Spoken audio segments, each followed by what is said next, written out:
Bienvenidos una vez más al programa Caminando, el programa de Popular Televisión que quiere trasladar la realidad de la diócesis de Santander a sus casas. En esta ocasión nos encontramos en un paraje fantástico. Estamos en la terraza del Colegio de las Esclavas del Sagrado Corazón de Jesús, porque estos días pues ha coincidido que tenemos aquí a Ana María Gutiérrez Martínez, que ella es esclava del Sagrado Corazón y misionera en Congo. Y vamos a aprovechar pues, para hacerles unas preguntas sobre lo que es ser misionera en aquellas tierras, en África. Bienvenida, Ana. Muchas gracias. Bueno, lo primero, pues darte las gracias por atendernos, porque sabemos que brevemente, bueno, pues estás aquí en estas tierras, tienes pues un horario apretado, un calendario, pero bueno, nos has atendido y lo agradecemos de corazón. Gracias, gracias. También es una manera para los misioneros de dar a conocer lo que hacemos y la realidad de nuestros países también. Pues queremos preguntarte primero, ¿cómo una médica como tú descubre su vocación y se consagra como esclava del Sagrado Corazón? Pues sí, bueno, yo la verdad es que entré efectivamente después de acabar la carrera, hice mis estudios de medicina aquí en Santander, en la Universidad de Cantabria, y yo había estudiado en las Mercedarias y luego durante años trabajé también bastante, 7 años me parece que fueron, en la Delegación Diocesana de Juventud de la Diócesis de Santander. Y bueno, ahí fui conociendo a distintas esclavas que también colaboraban en la pastoral juvenil. Y en concreto, el último año de medicina, una religiosa de las esclavas me estuvo acompañando espiritualmente y al acabar ese curso decidí entrar en las esclavas. Había dos cosas que me llamaban la atención o que me tiraban hacia ellas, que era el carisma reparador, por un lado, y por otro, la adoración. Nosotros tenemos la adoración diaria. Bueno, viendo tu extenso currículum, pues lo que sí que se ve es que eres formadora de ejercicios ignacianos, eres médica, ginecóloga, experta también en cuidados paliativos. Se ve que sigues un poco el camino de Santa Rafaela, vuestra fundadora, en esa cuestión del Sagrado Corazón, de ir al corazón de la persona, ¿no? Sí, efectivamente, en nuestra espiritualidad y para Santa Rafaela era muy importante llegar al corazón de la persona. Y bueno, pues hoy nuestro carisma es la reparación. Y hay efectivamente hoy en nuestra sociedad, pues a todos los niveles se palpan muchas brechas y muchas rupturas y muchas heridas, ¿no? Tanto se habla hoy en psicología también de las heridas. A nivel de familias, a nivel de los alumnos de nuestros centros, a nivel de muchísimas personas que se acercan a nosotras efectivamente, y cada vez más, a veces gente también mayor, etcétera, en busca de una palabra o de un poder ser escuchado y ser acompañado en la realidad de vida que mucha gente le toca vivir y que para mucha gente pues es muy dura. ¿Cuál es la labor de las esclavas en Cantabria y en el mundo? Nuestro carisma es la reparación, que se manifiesta en dos dimensiones, que es la educación evangelizadora y la adoración eucarística. Entonces, bueno, en Cantabria en concreto, pues tenemos el Colegio de las Esclavas, que todo el mundo conoce, en Pérez Galdós. Y que estamos aquí maravillosamente en la terraza, ¿verdad? Unas vistas espectaculares, vamos. Pues sí, la verdad es que es una suerte. Y bueno, entonces en muchos países, estamos presentes en 25 países en el mundo, y en la mayoría lo que hacemos es, sobre todo, educación.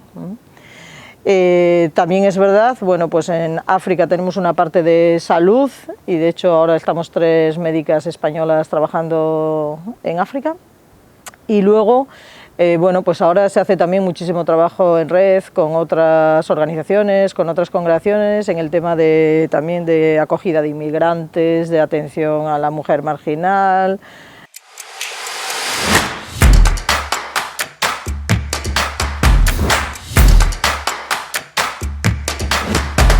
Viendo un poco, pues como comentaba antes, tu currículum, veo que la formación de los misioneros es muy importante. Sí, la verdad es que eso es una reflexión personal que yo también me hago muchas veces, en muchos momentos. Yo la verdad es que también he constatado y me he dicho a mí misma qué suerte he tenido que he venido a África ya con una cierta formación y una cierta madurez, porque es verdad que por un lado, yo siempre lo digo, el misionero tiene una alta dosis de soledad que gestionar. Y la segunda cosa, son lugares de mucho conflicto normalmente, de tensión social, de una pobreza social importante. Entonces el hecho de ir con un bagaje y con una formación ayudan, ¿eh? Luego es verdad pues que te encuentras con gente que fue con 20, 22 años, recién acaba el noviciado y bueno, salen adelante y también les va bien, ¿no? Pero yo pienso que personalmente el tema de ir formado a la misión es importante. Ahora estás de misionera en el Congo, hasta hace poco has estado bastantes años en Camerún. Son países pues peligrosos por terrorismo, enfermedades, corrupción, mucha violencia, ¿no? Y bueno, de hecho el Congo, en el país en el que estás ahora, es de los 8 países más peligrosos del mundo. ¿Cómo se vive eso día a día? Pues día a día, la verdad es que muchas veces las misioneras que estamos allí lo decimos, a veces nadie sabe lo que implica también de tensión diaria, de conflicto, de afrontar el conflicto, bueno, pues yo creo que todos vivimos en una calma tensa, podríamos decir, ¿no? Eso no quita que en el día a día muchas veces, pues una vez que te sumerges en el clima, pues es verdad que trabajas como si todo eso a veces no existiera. Pero bueno, yo creo que todos vivimos con precaución y con atención. O sea, pues es verdad que peligro existe, es verdad que el salir de casa, el ir en coche, etcétera, pues muchas veces se convierte en momentos de tensión. Entonces, bueno, pues hay que saber afrontarlo también. Y unido a eso, lo que decía antes, pues también a veces el tema de la soledad, del gestionar el tiempo. Hay que tener en cuenta que normalmente a partir de las 6 de la tarde, que cae la noche, en estos países hay que estar en casa, ¿no? Entonces, pues eso implica que también hay que saber gestionar todo eso. Hay muy poco ocio. ¿Qué haces? O sea, no es como aquí que sales y te vas al cine o te sales a dar un paseo o vas a rezar simplemente a otros sitios, ¿no? Pues ahí, y a veces también el tema del clima y de las enfermedades nos afecta a nosotros, pues también nosotros pasamos nuestros propios paludismos, sí. Nos pican los mosquitos, sales a rezar al porche y los mosquitos no puedes, etcétera. O sea que son una serie de cosas que es verdad que en el día a día afectan, pero bueno, por otro lado te robustecen psicológicamente. He visto, por ejemplo, recientemente casos de ébola en Congo y aquí todo es COVID, ya sabes, ¿no? Que habrás comprobado que todo es COVID desde que se abre el informativo hasta que acaba los informativos y claro, me extraña mucho la poca repercusión que tienen epidemias de este estilo y que son tan mortales. Es verdad que personalmente, por ejemplo, yo trabajo en un hospital en Kinshasa y es verdad que estamos viendo muy poco COVID. En Camerún también, o sea, se ven casos, yo personalmente he podido atender igual unos 150 casos, pero para la gran cantidad de población, estamos hablando por ejemplo de Kinshasa, que son 22 millones de habitantes, que viven con muchísimo hacinamiento, que nadie prácticamente usa mascarillas. Sí. Y no hay tanta propagación, lo cual es llamativo, ¿eh? Pero sin embargo sí que seguimos viendo niños que se nos mueren cada día de malnutrición, de paludismo, de diarreas infecciosas, de infección respiratoria, y eso continúa y no se habla de ello. Dicen que el hambre es la pandemia, ¿no?, del siglo XX y XXI. Sí. En Congo, por ejemplo, se ve mucho, el 40% de los niños sufren malnutrición y en algunos casos severa, y eso lo vemos en la consulta habitualmente. Y mucha gente te dice que no come todos los días, ¿eh? Gente adulta. El terrorismo islámico es otro riesgo que vivís allí, cada vez creciente, más creciente, ¿no? Sí. Sobre todo hacia los cristianos. Sí. Yo que llevo 13 años en África, eso es verdad que es un tema creciente y que, bueno, ellos sí que hace ya mucho tiempo que el Islam dijo que ellos querían conquistar toda esa zona del Sahel y avanzan. eso es así. En el norte del Camerún es donde se ha vivido más fuerte y conocemos misioneros cercanos que se han tenido que ir y gente, familiares que se han muerto. Y luego también es verdad que mismo en la República Democrática del Congo, el otro día hablábamos también en casa y en comunidad, pues que cada vez se ve más mezquitas que se crean, se ve más gente con el burka y demás tapados, que eso antes no, con el velo islámico, que antes no se veía. He unido también a un fenómeno importante en el Congo, que es el tema de las sectas, la mayoría de origen americano. El Papa habla del ecumenismo de sangre, eso lo vivís allí, ¿no?, entre cristianos.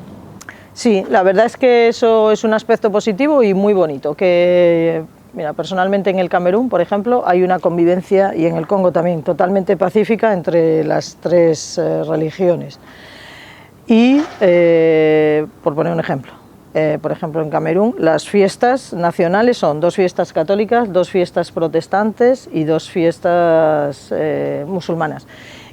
Igualmente, por ejemplo, a la hora de formar gobierno, el presidente normalmente coge ministros protestantes, ministros católicos y ministros musulmanes, para dar justamente un equilibrio al país y que se viva en una convivencia pacífica. Y es verdad incluso que nosotros, los católicos, sobre todo con los protestantes, en el tema de la sanidad, por ejemplo, hay mucha colaboración.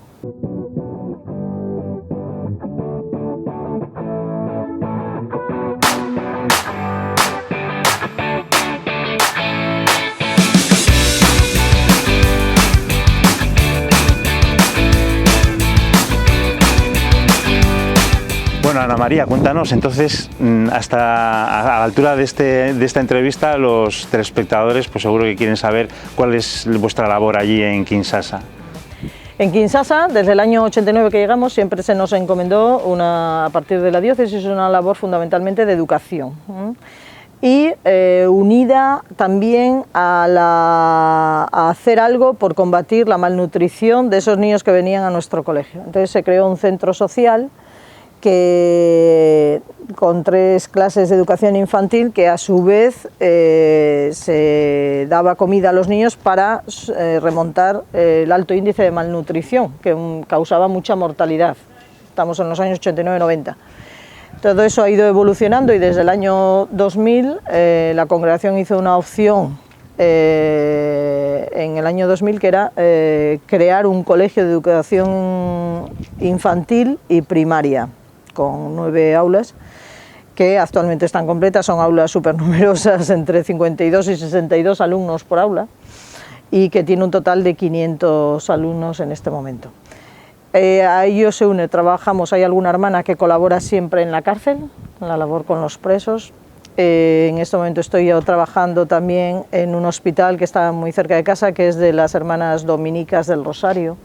En África un trabajo muy bonito también que se hace es entre las congregaciones, como en general hay mucha presencia de congregaciones, pero con comunidades pequeñas. Entonces normalmente nos apoyamos mucho y hay un trabajo en red de congregaciones importante. Entonces actualmente es lo que llevamos a cabo, la labor sanitaria con las Dominicas del Rosario y la labor educativa en nuestro colegio. Y también tenemos un centro de alfabetización de niñas del barrio que no han estado escolarizadas, no saben leer y escribir, y tienen 14, 15, 16 años, y van por las tardes y se les enseña a leer y escribir en francés, se les enseña costura e informática. Me ha llamado la atención, sobre todo desde que se ha aprobado aquí la ley de la eutanasia en España, la importancia que le dais a los cuidados paliativos allí en África, en Congo. Sí. Es verdad que en el Congo estamos ahora empezando, pero en Camerún las esclavas fuimos pioneras y fuimos las que introdujimos los cuidados paliativos en el sistema de salud, digamos, pero empezamos en el año 2010, no se conocía absolutamente nada.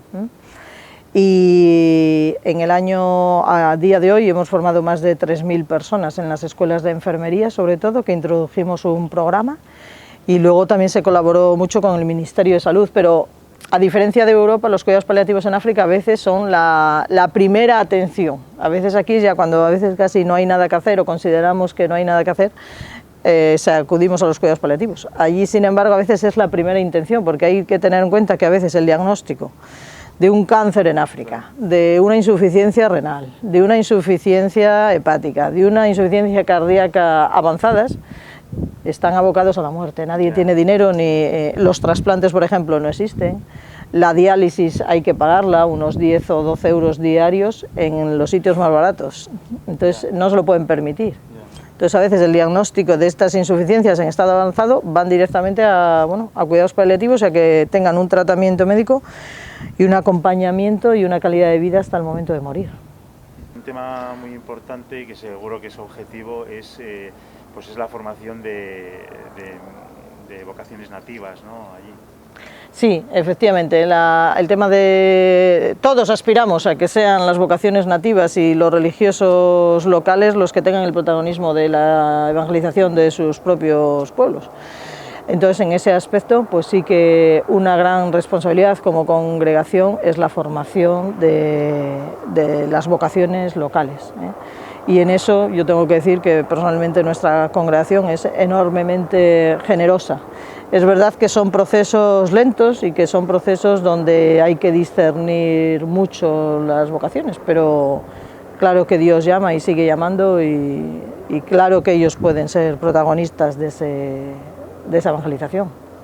Bueno, y ahora una pregunta muy crucial para nuestros espectadores es ¿qué podemos hacer desde aquí? Porque es verdad que sé que hemos colaborado en algunos proyectos con las huchas solidarias que organiza Cáritas, desde la delegación de misiones, con Pedro Miguel, que está siempre pendiente de esos proyectos que hay, pero, o sea, ¿qué otros, cómo estamos colaborando y qué podemos hacer? Sí. Pues es verdad que aquí en Cantabria hay una red solidaria importante. De hecho, en el tema de la diócesis es verdad que Pedro Miguel sigue mucho a los misioneros y siempre está en contacto a través del WhatsApp y demás, que eso se agradece cuando estás lejos.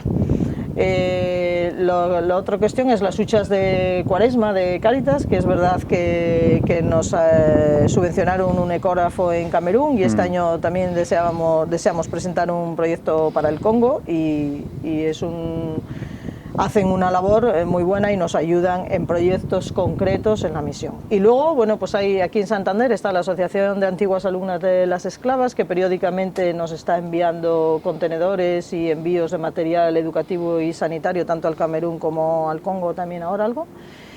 Y luego también hay gente que a título personal a veces está ayudando en tareas de cooperación. Pues ha habido ciertos médicos del Hospital Valdecilla que han colaborado en misiones humanitarias, sobre todo en misiones de cirugía. Acudiendo allí. Hay un equipo también de dentistas, por ejemplo, de Madrid que acuden.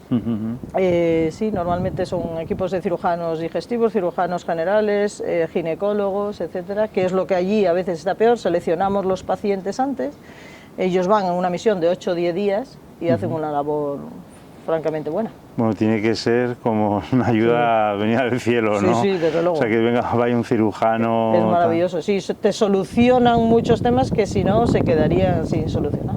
¿Qué otras profesiones serían útiles allí? A lo mejor Bueno, pues a veces sí que es verdad que el tema de algún profesor, por ejemplo, de inglés, hay un tema que yo digo que está así completamente virgen y que sería fundamental, que es el tema, por ejemplo, de los logopedas. Fíjate. El tema de saber diagnosticar problemas de aprendizaje de los niños. Ese tema está sin tocar completamente. Pues nada, a ver si algún logopeda nos escucha, nos ayuda. Que se anime. Así es. Muy bien, porque entonces tenemos las huchas solidarias, el nuevo proyecto que vais a presentar. En esta convocatoria hemos, pues eso, desde las ayudas del DOMUN o todo lo que gestiona Pedro Miguel, que lo vamos a poner en pantalla para que la gente pueda entrar en contacto para cualquier ayuda que quiera hacer. Y también pues la Asociación de Antiguas Alumnas de las Esclavas del Sagrado Corazón aquí en Cantabria. También vamos a poner el teléfono, el contacto para que la gente pueda contactar y ayudar. Pero bueno, ahora una última noticia, una última pregunta, yo creo que muy importante, y es sobre las vocaciones. Las personas que nos estén escuchando, mujeres, ¿no?, que nos hayan visto y que digan, jo, yo digo, eso, yo creo que estoy llamada a eso, ahí hay algo, me ha hecho, ¿no? Porque alguna gente, oye, vivimos la vida de una forma, pues a veces que no lo pensamos y a veces un testimonio nos hace detenernos y plantearnos la vida, ¿no? Sí. ¿Qué puedes decir a estas personas que nos estén oyendo? Hombre, yo diría que yo creo que una vocación religiosa, seguir a Jesucristo en la vida religiosa, merece la pena, y que yo puedo decir que no siento que no me he equivocado y que soy plenamente feliz, ¿no? Entonces sí que yo pienso que, bueno, que a veces merece la pena planteárselo y merece la pena dar el paso, porque a veces nos cuesta, estamos indecisos, será mi camino, será no mi camino. Yo siempre digo que por lo menos hay que probar. Y claro que puede ser plenamente, sentirte plenamente realizada o realizado en una vocación religiosa, de la misma manera que lo puede ser en el matrimonio o en el celibato sacerdotal o soltero, que también puede ser. Bueno, pues muchas gracias, Ana María Gutiérrez. Muchas gracias a vosotros. Esclava del Sagrado Corazón de Jesús, cántabra de Santander, ¿no? Así es. Y bueno, pues muchísimas gracias por atendernos hoy en este día desde la terraza de vuestro colegio, y bueno, pues este espacio que nos has dejado pues para poder hablar contigo. Muchas gracias a vosotros por la oportunidad también de dar a conocer algo que a veces no se conoce fácilmente.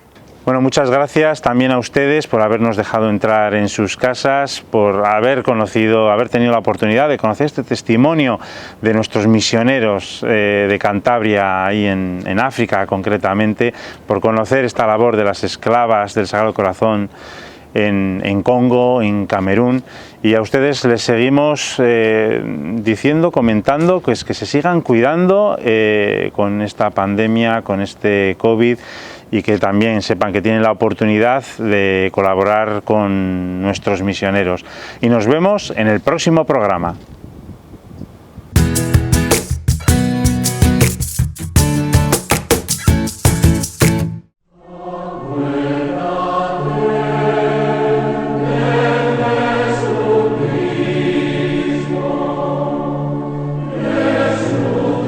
El pasado lunes se celebró la misa funeral y posterior inhumación en el cementerio de Ciriego de Isidro Pérez López, canciller secretario general del Consejo Episcopal, tarea que compaginaba con la labor de párroco de la parroquia de Santiago de Santander. Isidro Pérez López falleció el pasado sábado 8 a los 74 años, habiendo recibido los santos sacramentos y la bendición apostólica. El funeral estuvo presidido por Monseñor Manuel Sánchez Monje, obispo de Santander, que acompañaban hermanos, familiares, hermanos presbíteros, amigos y fieles de la parroquia de Santiago.